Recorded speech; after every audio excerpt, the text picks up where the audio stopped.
ভূত এফএম। লিফটটা ১৩ তলায় থামে। হালকা স্ট্যাটিক, দূরে বাতাসের শব্দ। শুভরাত্রি, আপনি শুনছেন ভূত এফএম। আজকের গল্পটা একটা লিফট নিয়ে, যে লিফট সবাই ব্যবহার করতে পারে না, আর যে একবার ভুল করে ওঠে সে আর আগের মতো থাকে না। ঘটনাটা ঢাকার এক নতুন অ্যাপার্টমেন্টে। রাত তখন ১:৪৫। নাইট শিফট শেষে বাসায় ফিরছিল নাবিল। বিল্ডিংটা নতুন, কিন্তু একটা অদ্ভুত নিয়ম ছিল। এখানে কোনো ১৩ তলা নেই। লিফটে লেখা ১২, তারপর সরাসরি ১৪। নাবিল লিফটে ঢুকে ১২ চাপল। দরজা বন্ধ হলো। লিফট উঠতে লাগল। হঠাৎ লিফট ঝাঁকুনি শব্দ।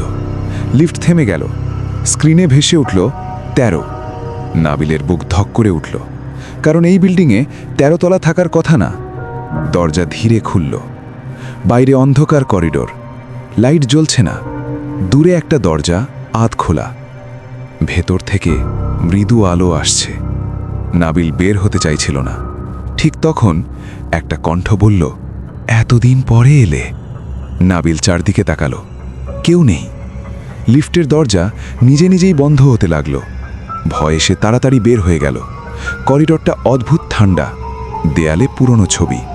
সব ছবিতে একই মানুষ, কিন্তু প্রতিটা ছবির চোখ কালো করে দেয়া। হঠাৎ পিছন থেকে ধীরে পায়ের শব্দ। নাবিল ঘুরে তাকালো। দূরে দাঁড়িয়ে আছে একজন মানুষ, মুখ দেখা যাচ্ছে না।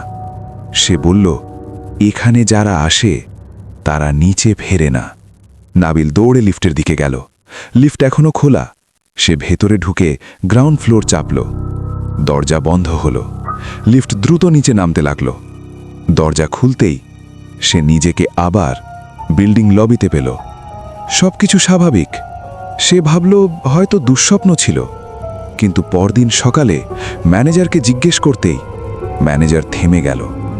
ধীরে বলল, এই বিল্ডিং আগে আগুনে পুড়েছিল। ১৩ তলায় অনেক মানুষ মারা যায়। নাবিলের শরীর ঠান্ডা হয়ে গেল, কারণ সে স্পষ্ট দেখেছে ১৩ তলা এখনও আছে। আর সেই রাতের পর থেকে লিফটে মাঝে মাঝে নিজে নিজেই ভেসে ওঠে ১৩। আপনি শুনছিলেন ভূত এফএম।